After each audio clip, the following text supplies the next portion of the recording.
नमस्कार, प्राजक्त किचन मध्ये आपलं स्वागत आहे. आज आपण बनवणार आहोत मिक्स कडधान्याची उसळ.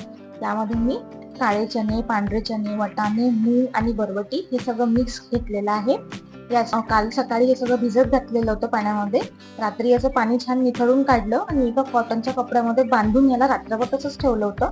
बघू शकता सकाळी किती छान याला मूळ आलेले आहे. तुम्ही बाजारात सुद्धा अवेलेबल असेल ते आणलं तरीही चालेल, पण शक्यतोवर आपलं घरचं असलेलं बरं. चला तर मग याच्यासाठी आपण काय काय घेतलेलं आहे ते बघूया. इथे एक मोठा कांदा बारीक चिरलेला आहे, 2 हिरव्या मिरच्या बारीक कट केलेल्या आहे, कढीपत्ता, 4-5 लसूण पाकळ्या खलबत्त्यामध्ये ठेचून घेतला आणि एक मोठा टोमॅटो बारीक चिरून घेतला. चला आपण रेसिपीला सुरुवात करूया. इथे मी एक पॅन घेतलेला आहे, पॅन मध्ये तेल टाकून घेऊ. तेल गरम झालं आहे, आता मोहरी टाकून घेऊ. मोहरी छान तडतडली आहे, जिरा टाकून घेऊ. जिरं सुद्धा व्यवस्थित फुललेलं आहे. आता हिरवी मिरची, कढीपत्ता, कांदा सगळं छान आधी भाजून घेऊ आपण. कांदा, मिरची आणि कढीपत्ता छान फ्राय केलेला आहे. आता यामध्ये लसूण टाकू आणि लसूण छान आपली फ्राय करून घेऊ.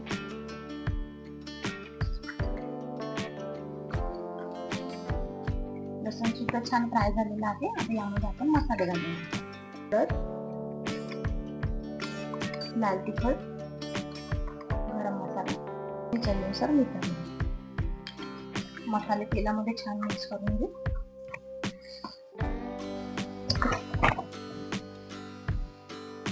टमाटर आपल्याला छान सॉफ्ट होईपर्यंत शिजवून घ्यायचं. बघा आपलं कांदा टमाटर सगळं छान याच्यामध्ये फ्राय झालेलं आहे. आता आपण आपले मिक्स कडधान्यामध्ये टाकून घेऊ. तेलामध्ये हे छान मिक्स करू. आधी आपण तेलामध्ये थोडं परतून घेणार आहे.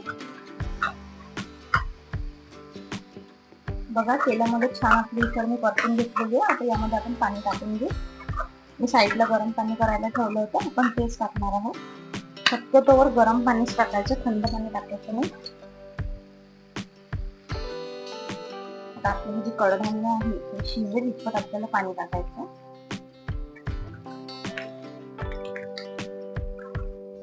मिक्स करून घेऊ.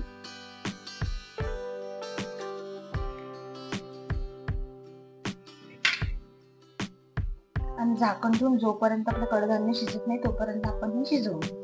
तुम्हाला जर घाई असेल किंवा हे झटपट करायचं असेल तर तुम्ही हे सगळं कुकरमध्ये टाकून याच्या 2 शिट्ट्या करून घेऊ शकता आणि नंतर याला असे फोडणी द्यायची. बघा आपली उसळ छान शिजलेली आहे. मधात मी 1-2दा चेक केलं होतं. मी ही पोळी बरोबर खाणार आहे, त्यामुळे मी याला थोडासा रस्सा ठेवलेला आहे. तुम्हाला जर फक्त उसळ खायची असेल किंवा नाश्त्यामध्ये खायचं असेल तर काय करायचं, याचं पूर्ण जे पाणी आहे ते आटू द्यायचं आणि मग खायची. एक नंबर लागते. अशा प्रकारे तुम्ही एकदा करून बघा आणि मला कमेंटमध्ये नक्की सांगा कशी झाली ते. आपली उसळ रेडी आहे. आपण आता सर्व करून घेऊ.